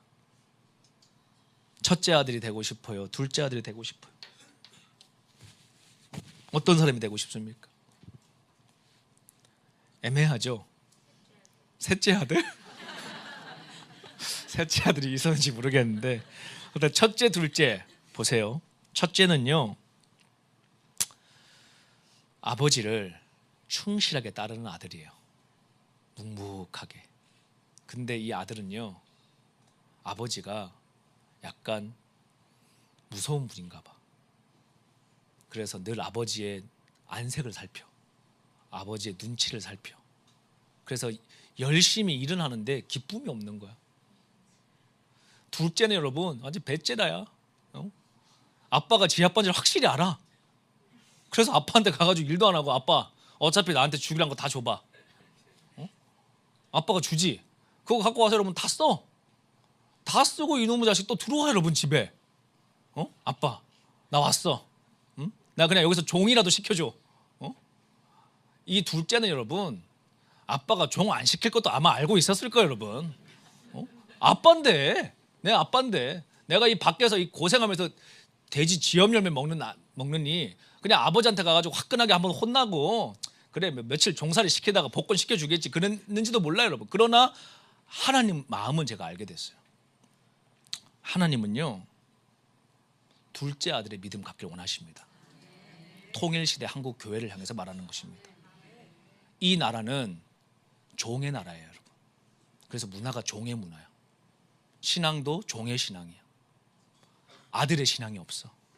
그래서 여러분 서로 종들끼리 탈출하려고 그러죠 여러분. 바지가랑이 잡고 어디서 탈출하려고 그러냐고. 서로 여러분 잡아 죽입니다. 그래서 이 나라에만 있는 속담이 있잖아요. 사촌이 땅을 사면 배가 아프다. 이걸 미국 가면 설명을 할 수가 없어요 여러분. 왜 배가 아프냐? 미국 사람들은 유럽에 가서도 사촌, 한국에는 말이지 사촌이 땅을 사면 배가 아프다는 속담이 있어. Why? 왜 배가 아파요, 여러분? 기뻐해야 되는 거 아니냐? 니네 사촌이 잘 되면은 같이 박수 쳐야 되는 거 아니냐? 네. 우리 한국인의 정서에는 뭐냐 이게, 다 같이 죽자. 다 같이 못 살아야 돼. 다 같이 굶어야 돼. 다 같이 굶는 거는 버텨도 누가 하나 잘 먹는 거는 못 참아. 이게 종의 문화입니다. 기쁨이 없는 거예요, 여러분. 교회를 다녀도 다 종같이, 여러분 주일날 교회 갈 때 뒷모습 보면 다 종들이야, 여러분. 어깨 쭉 쳐져가지고 안 가면 지옥 갈까봐 그냥 여러분 툭툭툭 가가지고 또 가가지고 은혜라 받으면 괜찮은데 가가지고 또 막 불평하고, 목사님 구두가 박혔어 이러고, 또 뭐 사모님 백이 박혔어 뭐 어쩌라는 거예요, 여러분. 아무 본질도 아닌 거예요. 혼자 시험 들고 수군거리고, 비본질로 시험 들고 교회 바꾸고 하다 여러분 늙어 죽는 거예요. 그런데 하나님께서 저한테 그러시더라고요.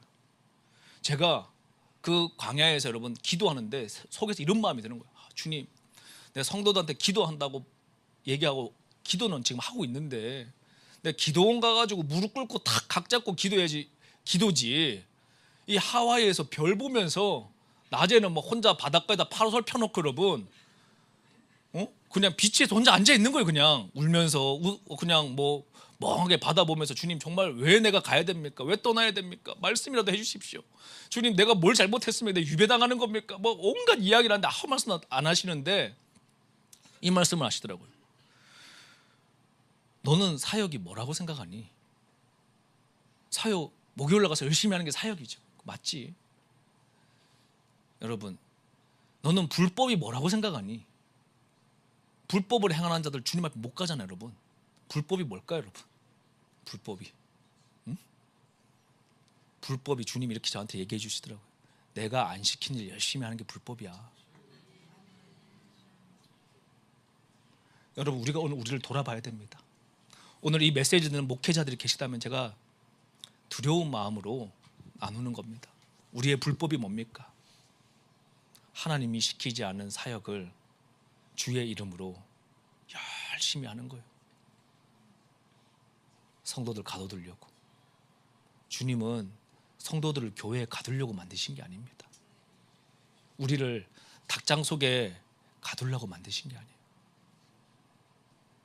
통치하고 열방을 다스리라고 부르셨어요. 그래서 저는 주님이, 야, 너가 이곳에서 누가 뭐라 그러든, 누가 너라고 평가를 하든, 데이빗이 왜 여기에서 앉아서 있냐라고 누가 지나다가 속으로 꿍시렁거리든 그게 너가 뭔 상관이냐. 본질적으로 내가 너를 여기 불렀는데, 내가 너와 함께 하고 있는데 너는 저들의 시선이 중요하니 나의 시선이 중요하니? 주님의 시선이 중요하죠. 근데 주님의 눈은 안 보이잖아요, 여러분. 사람의 소리는 들리고. 저도 종나라 한국에서 살다 보니까 어느새 종같이 신앙생활을 하고 있는 거예요. 맨날 남 눈치 보고.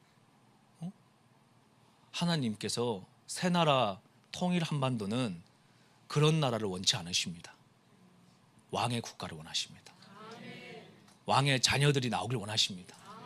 그래서 여러분, 진짜 내 아빠가 하나님이라고 믿는, 그래서 열방에 하나님의 그 긍휼하신 사랑을 선포하기 원하시는, 한반도의 70년의 일막은요, 남북한 할 거 없이 다 종의 문화였습니다. 북한은 태양신 아래서 70년대 종살이를 하고 있고, 우리는 이상한 짬뽕된 유교하고 뭐 이상한 거 여러분 모아가지고 전혀 성경하고 상관없는 어떠한 자신들만의 문화적 신학을 만들어 놓고 그것을 지켜야지만 되는 것처럼, 속마음하고는 전혀 다른 가증스러움, 이율배반, 속과 거기 다른 표리부동, 이런 것들을 서로 고발하면서 걸린 놈과 걸리지 않은 놈이 사는, 그래서 주님께서 이 나라를 고치시겠답니다. 새롭게 하시겠답니다. 여러분, 새 나라의 새 백성 되기 원치 않으십니까? 통일된 시대에 우리 자녀들에게 이념 갈등이 아닌 복음의 확신을 가지고 저 중앙아시아와 땅끝까지 세계 선교를 하며 마지막 시대 주님의 오심을 준비하는 그런 양의 국가의 백성들로 살고 싶지 않으십니까? 저는 우리 아이들에게 그러한 나라를 물려주고 싶습니다. 그러한 나라가 만들어지고 새롭게 준비되는데 주님께서 여기에 계신 중보자들과 여기에 그 사명이 있는 자들에게 주님 분명히 여러분 개개인에게 찾아가셔서 앞으로 콜링하실 것입니다. 이 시즌에 콜링하고 있다고 믿습니다. 저에게 이렇게 말씀하시더라고요. 주님, 나라를 세우는데 사람이 어디 있습니까? 돈이 어디 있습니까? 무엇이 있습니까? 아무것도 염려하지 마라. 돈도 나의 것이고 사람도 내가 키운다. 저는 지금까지 통일한국의 시대 사람을 우리가 키워야 되는 줄 알았어요, 여러분. 뭐 우리가 훈련할 수 있죠. 애쓸 수 있죠. 본질적으로 아닙니다, 여러분. 사람은 하나님이 키우십니다. 그리고 주님이 보내십니다. 오늘 이 시즌 가운데 하나님 분명히 말씀하고 계십니다. 너가 함께 해야 된다. 너는 통일한국 시대에 함께 가야 된다. 너가 바로 평양에 가야 될 자다. 너가 바로 열방의 주의 오심을 준비해야 될 통일된 한반도에 새 이름을 주실 것입니다. 그 나라에 너는 하나님의 사람이 돼야 된다.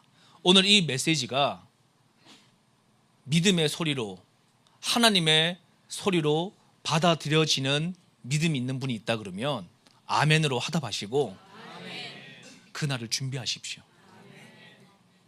멀지 않은, 정말 멀지 않은 이승만 대통령은요, 제가 그때 하와이 힐러에서 기도하는데, 주여, 이분이 여기서 교회 세우고 몇 년 걸렸습니까? 나라 건국까지 27년 어떻게 버팁니까? 나보고 지금 어디 강야 가가지고 지금 얼마나 됩니까? 근데 저도 정확히 몰라요. 성령님이 제 마음에 아니야, 아니다. 1년을 하루같이 계산해 줄 거야. 대충 감 잡으시죠, 여러분? 네? 얼마 안에 한반도 여러분 새로운 시대 문이 열립니다. 그 일들을 위해서 온 땅이 요동을 치고 있습니다. 하나님은 심판할 자는 심판하십니다. 세울 자는 세우십니다. 기름 부을 자는 기름 부으십니다. 제가 분명히 믿는 것은 오늘 이 기도에 참여하는 열방의 하나님의 사람들, 중보자들, 하나님이 새 기름을 부으실 것입니다. 여러분의 과거의 삶을 기억하지 마십시오. 과거의 옷을 기억하지 마십시오. 과거의 신분을 기억하지 마십시오. 하나님은 오늘 이 시즌에 이 민족을 향해서 또 제 개인을 향해서 너는 아브라함이 아니라 아브라함이다. 너는 야곱이 아니라 이스라엘이다. 오늘 주신 본문을 읽고 같이 기도하기를 원합니다. 본문 띄워주시면 여호수아 말씀입니다. 새로운 시대를 들어가야 되는데 모세라고 하는 큰 종이 고난을 넘겼습니다. 그리고 여호수아 시대가 왔는데 1절부터 한번, 여호수아 1장 1절부터 7절까지 한번 다 같이 읽어볼 텐데요. 준비되면 1절부터 띄워주시면 좋을 것 같습니다. 여호수아 1장 1절부터 시작. 여호와의 종 모세가 죽은 후에 여호와께서 모세의 수종자 눈의 아들 여호수아에게 말씀하여 이르시되, 종 모세가 죽었으니 이제 너는 이 모든 백성과 더불어 일어나 이 요단을 건너 내가 그들 곧 이스라엘 자손에게 주는 그 땅으로 가라.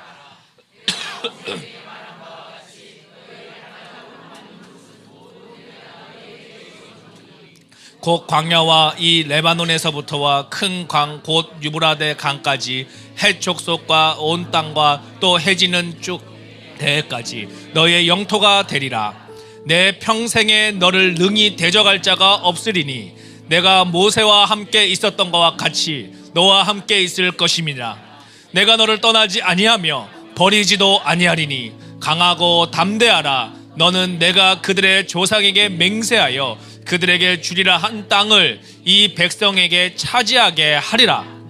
오직 강하고 극히 담대하여 나의 종 모세가 내게 명령한 그 율법을 다 지켜 행하고 우로나 좌로나 치우치지 말라. 그리하면 어디로 가든지 형통하리니. 아멘. 제가 두려워서, 주님, 가서 나는 어떻게 삽니까? 내가 영어가 유창한 것도 아닌데 내가 어떻게 정착을 합니까? 내가 거기서 뭘 해야 됩니까? 아무 말씀도 안 해주세요. 나와라, 여기만 분명해. 나와라. 그냥 펑펑 우는 겁니다. 근데 주님이 큰 비전을 보여주시는 거예요. 통일한국의 시대에 너가 할 일이 있어. 통일한국의 시대. 생육하고 번성하고 충만하고 정복하고 다스려야 되는 내 아들, 내가 만든 그 본질의 일들을 해야 되는 시대가 옵니다. 역사의 마지막 시즌이 열립니다, 여러분. 역사의 마지막 시즌. 예수님이 오실 길을 마중 나가야 될 민족이 일어나야 됩니다. 저는 예수님이 첫사랑이 아니에요. 그래서 너무 죄송해요. 어떤 성도들은 예수님이 첫사랑이더라. 저는 고멜 같은 사람이었습니다.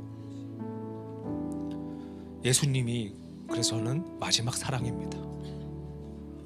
세상 거 다 이것저것 취해보고 정말 완전히 심판받아야 될 자인데 주님이 취해 주셔서, 주님 이제는 내가 순결한 신부였으면 더 좋았을 텐데, 깨끗한 당신의 아들이었으면 더 멋있었을 텐데, 주님 나는 고멜입니다. 그러나 주님, 당신은 나의 마지막 사랑입니다. 그래서 주님, 주께서 어디로 가라고 하시든지 그곳이 죽음의 길이라 할지라도, 내 생명 전부를 드려야 되는 일이라 할지라도 이제는 주님 강하고 담대하게 통일의 시대를 위해서 저는 나아가겠습니다 라고 고백하고 어제까지 기도하고 결단하고 이 자리에 섰습니다. 홀로 떠납니다. 저 혼자. 그래서 어제 아이들에게 셋째 생일이어서 생일 축하를 해주며 기도를 해줬습니다. 아빠가 하나님이 시킨 일이 있어서 떠난다.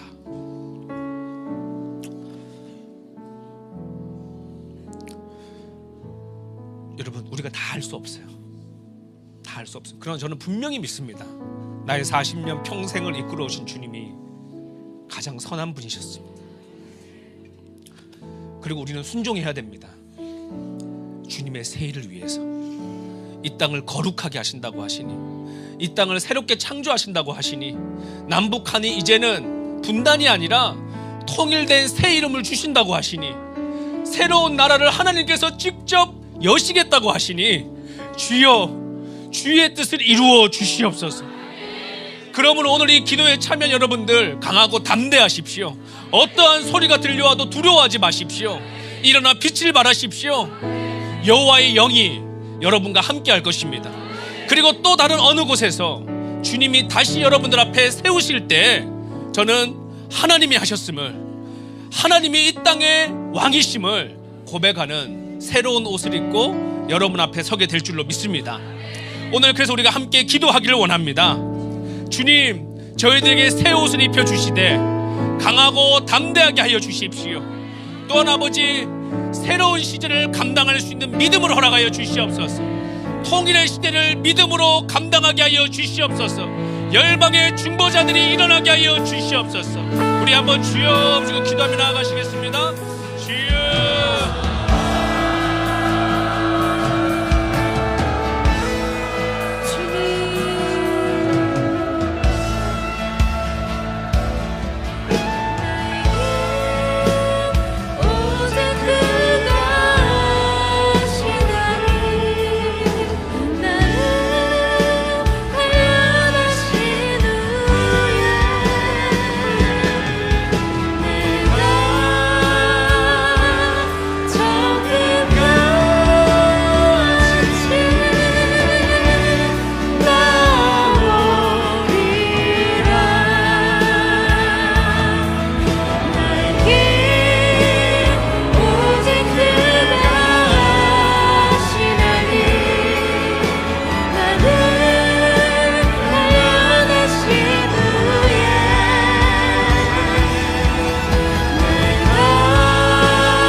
우리 한 번 더 주님 앞에 기도하기 원합니다. 주여, 이곳에서 지난 9년간 쌓아왔던 기도, 그 위에 주여 이 한반도를 새롭게 하는 하나님의 역사, 그 당신의 뜻이 완전히 이루어지길 원합니다. 주여, 이 땅의 교회를 거룩하게 하여 주시옵소서. 이 땅에 당신의 종들을 세워 주시옵소서. 주여, 통일 한국 시대에 참된 하나님의 종들이 일어나길 원합니다. 주여, 주님을 가장 사랑하는, 그리하여 주님이 말씀하시면 그 무엇이든 순종할 수 있는 그 당신의 백성이 있는 새로운 나라를 기대합니다. 주여, 이 땅에 그 하나님의 백성들이 준비되게 하여 주시옵소서. 기도하는 세대들이 일어나게 하여 주시옵소서. 믿음으로 새로운 통일 시대를 취할 수 있는 여호수아와 갈렙의 믿음 가진 자들이여 일어날지어다. 우리 한 번 더 주여 그리고 기도하시겠습니다. 주여,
사랑의 하나님, 감사합니다. 이곳에서 목요 기도회가 시작된 것도 주님의 말씀이셨습니다. 라이트하우스 기도회를 하라고 하신 것도 주님의 말씀이셨습니다. 또한 아버지, 이제 저에게 주님이 지시할 땅으로 가서 다음 시즌을 준비하라고 하신 주님, 아무것도 보장된 것이 없지만 믿음의 여정을 나아갑니다. 이곳에서 계속적으로 함께 기도할 기도의 동역자들이 모이게 하여 주시고 30만의 기도의 동역자가 속히 이루어져서 함께 통일 한국의 시대의 문을 열 수 있게 하여 주시옵소서. 역사를 주관하시는 주님, 오늘 여기까지 인도하신 주님을 찬양합니다. 만물이 요동치고 있는 가운데서도 뚜렷하고 선명하게 말씀하시는 주님이 살아계시기에 감사합니다. 우리의 남은 여정 믿음으로 완주하게 하셔서 주님 품에 안기는 그날까지, 주님 다시 오시는 그날까지 각자의 자리에서 믿음의 승리를 감당하게 하여 주시옵소서. 모든 영광 주님 앞에 올려드립니다. 다시 뵐 그날까지 주님 지켜주시길 간절히 원합니다. 예수 그리스도 이름으로 기도드렸습니다. 아멘. 주님 앞에 감사의 박수 올려드리도록 하겠습니다. 몇 가지 광고가 있는데요.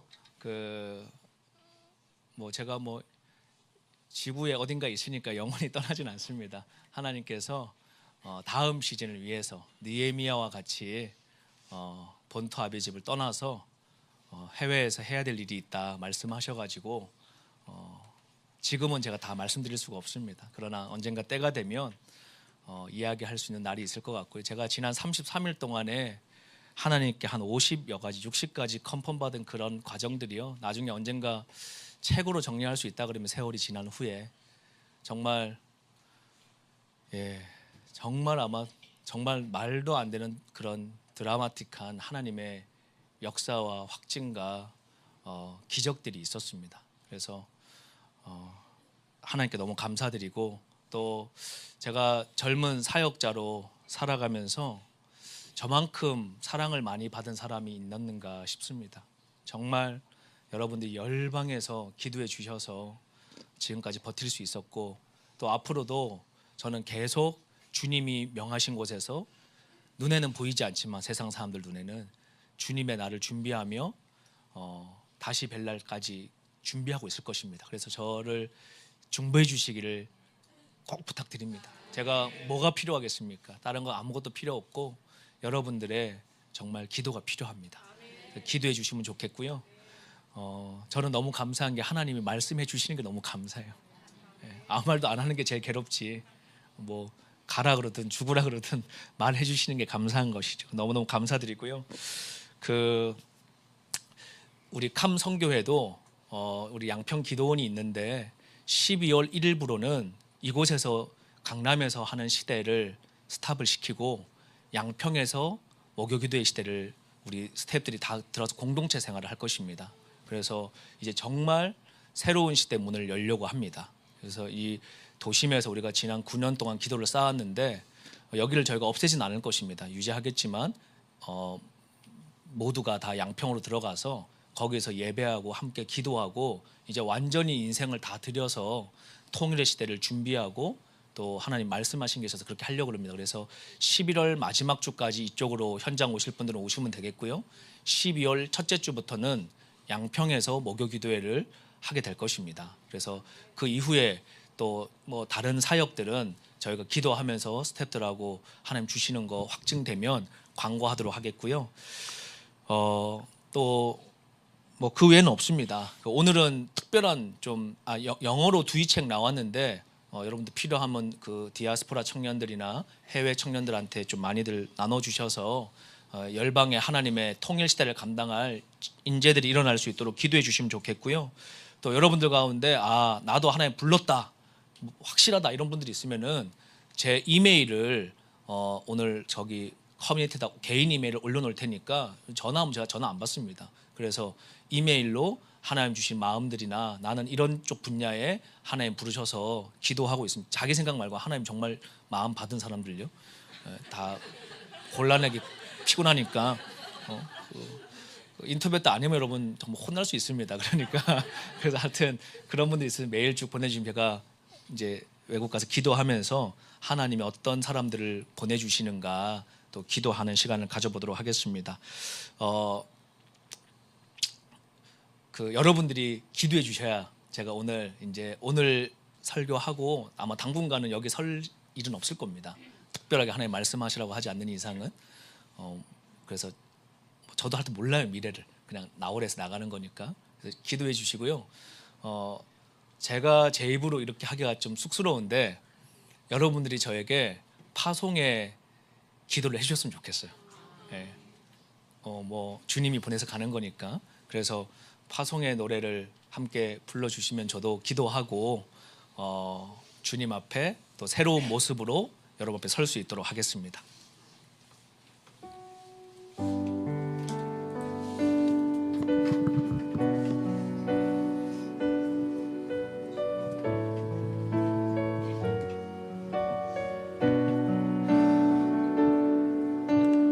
가는 길에 주의 평강 있으리 평강의 왕 함께 가시니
주님 감사합니다.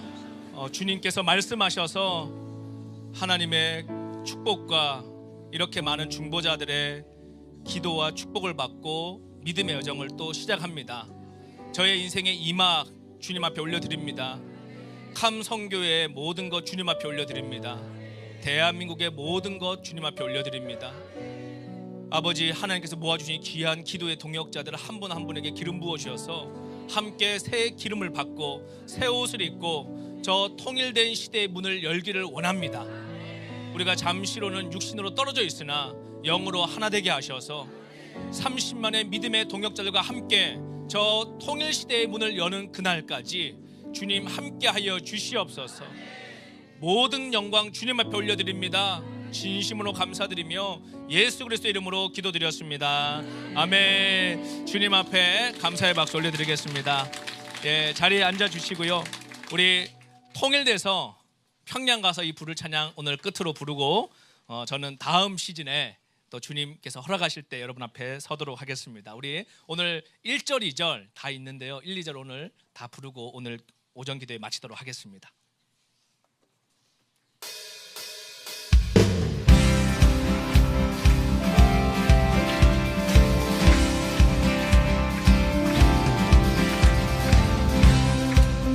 머리마다 기쁨으로 춤을 추게 하시고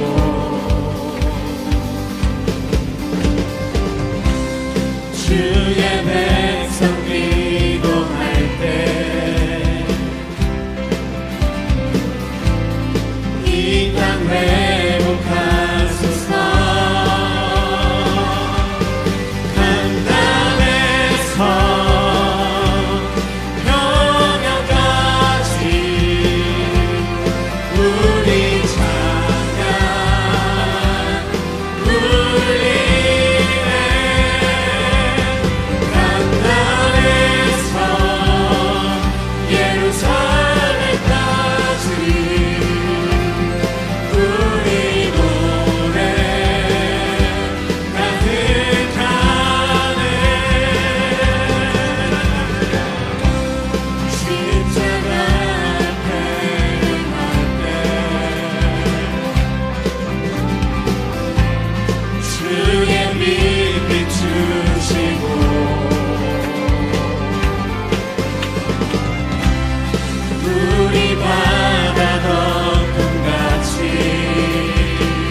네, 안녕하세요. 여긴 다시 휘튼대학입니다. 오늘 휘튼대학 어디 왔냐면요,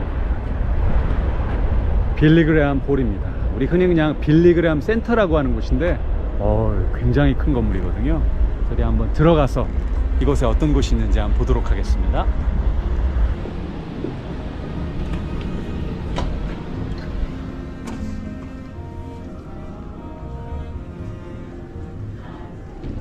네, 여기는 역대 복음을 역사상 가운데 잘 증거했던 위인들이 있습니다.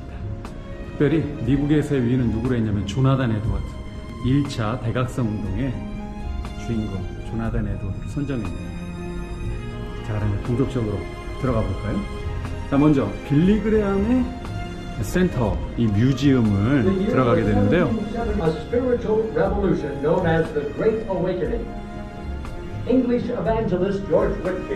아, 이렇게 얘기하네요.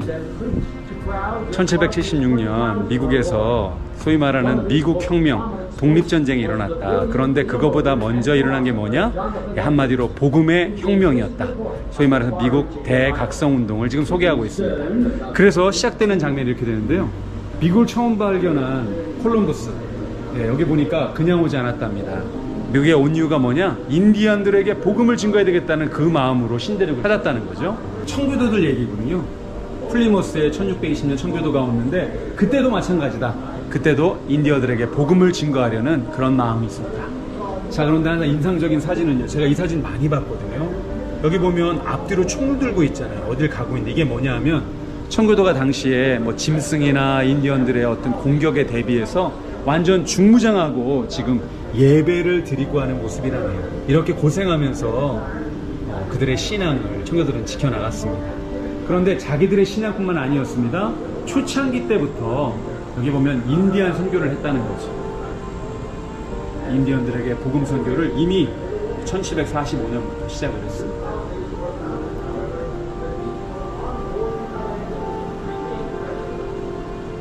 자, 이렇게 되다가 드디어 1700년도에 이제 첫 번째 미국의 대각성 운동이 터지는데 그 대각성 운동의 주인공, 계속 얘기하지만 조나단 에드워드입니다. 조나단 에드워드가 비록 노스햄튼이라고 하는 작은 마을이었지만 복음을 증거했을 때 당시에 교회가 부흥하기 시작하니까 교회를 줄 서고 들어가는 이런 놀라운 일이 벌어집니다. 그리고 이 장면은 여기 보면 인디언과 그리고 백인들이 함께 예배를 드리고 있는데 이게 뭐냐면 초창기에 다트모스 대학을 세울 때의 모습입니다. 처음에 다트모스 대학을 세운 게 목적이 뭐냐면 인디안들 선교를 위해 세운 대학이라는 거예요. 그러니까 초창기부터 그들은 다른 민족, 인디언들에게 복음에 대해 전도에 대한 복음 전도에 대한 사명이 있었다는 걸 보여주는 장면입니다. 그리고 영국의 조나단 휘필드가 이 조나단 에드워드 이 교회에 와서 또 복음을 증거했는데 당시에 이 미국 대령에서 복음을 얼마나 열심히 증거했는지 그 복음을 듣는 자들이 막 돌을 던지고 했다는 거죠. 마치 사도 바울의 핍박과 비슷한 것 같죠. 자, 이렇게 1차 대각성이 끝나면요. 드디어 시간이 한 50년이 나서 다시 영적으로 나태해졌을 때 이제 2차 대각성 운동이 터집니다. 자, 그 주인공은 티모시 드와이트, 바로 예일대 총장이었습니다. 당시에 예일대뿐만 아니라 모든 학교가 자유주의 신학이 사로잡아서 사람들이 이제 다 신은 존재하지 않는다, 신을 떠나고 했을 때 강력하게 이 티모시 드와이트는 복음적인 설교를 통해서 드디어 1802년에 예일대에서 부흥이 터지게 됩니다. 그런데 아시는 대로 이 티모시 드와이트는 조금 전에 봤던 1차 대각성 운동 조나단 에드워드의 외손자라고 했죠. 그러니까 정말 그 가문이 주님 앞에 대대로 쓰임 받습니다. 자, 그리고 2차 대각성 운동의 주인공이 또 누구냐면요, 바로 찰스 피니라고 하는 사람입니다. 찰스 피니는 아시는 대로 이제 변호사 수습 시절에 어느 집회 가서 은혜를 받고 그러니까 이제 숲속에 가서 하나님 앞에 기도하면서 하나님을 온전히 만나게 돼서 변호사의 직을 모두 버리고 그는 복음 전도자가 됩니다. 그런데 당시 찰스 피니 때부터 이제 교회 밖에서 이런 집회를 통해서 놀라운 부흥사가 되어서 2차 대각성 운동 주인공이 되는 게 바로 이 찰스 피니죠. 자, 그런데 여기 거의 동시대에 비슷한 소개하는 사람 한 명 있습니다. 그게 누구냐면 바로 에즈버리라고 하는 사람입니다. 프랜시스 에즈버리. 우리 얼마 전에 에즈버리 대학에 부흥이 있었죠. 근데 이 에즈버리가 어떤 사람이냐면요, 여기 보면 감리교로 선교사였습니다.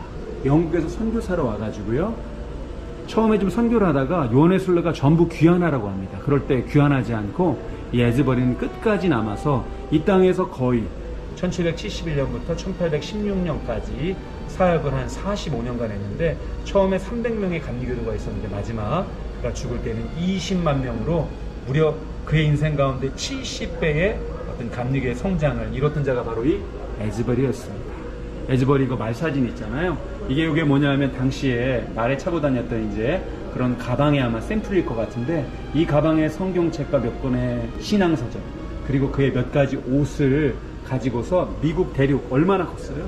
전역을 복음 증거하면서 감리교의 성장을 이뤘던 말 에즈버리 선교사. 이 복음에 대한 어떤 갈망을 갖고 있는 이 에즈버리의 정신을 따랐던 에즈버리 대학이 그래서 하나님이 지금도 부흥 주시지 않나 생각됩니다. 처음으로 감독의 총회를 열었던 그런 교회네요. 예, 그리고 남북 전쟁이 있었죠. 결국 노예 문제 때문에. 그런데 이때에도 보면 복음 전도를 멈추지 않고 여기 보면 특별히 군인들에게 복음을 증거해서 성경책을 나눠줬던 그런 선교가 있습니다. 자, 이렇게 1800년 후반이 되면 이제 미국의 도시들이 굉장히 성장해서 도시로 사람들이 모이는데 그때 사람들이 이제 오히려 빈민촌이 생기고 어려운 사람들이 생깁니다. 그래서 그때 그 사람들을 도우려고 했던 것이 바로 구세군입니다. 시작되고요. 또 그리고 이제 1800년도 후반하면 잊을 수 없는 사람 바로 무디의 얘기입니다.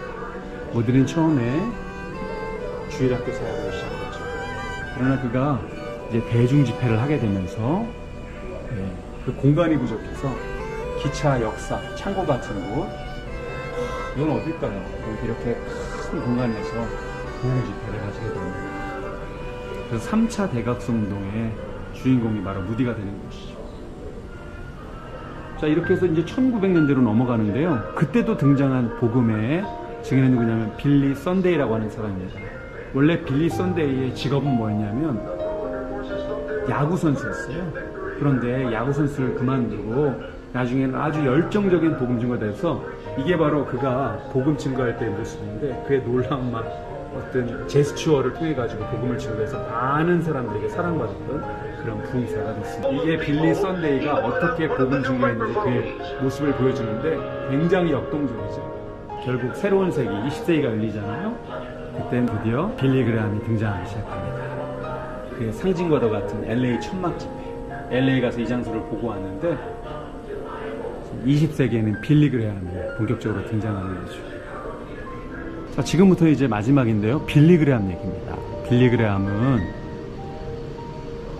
노스캐롤라이나 시골 농촌에서 태어났는데 그의 아버지의 모습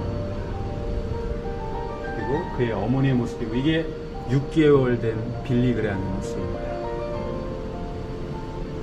젖소를 키워서 이제 우유를 짜서 팔았던 그런 집안이었고요. 와, 6살 때 빌리 그레함이 주일학교 과정을 졸업하는 장면이고요.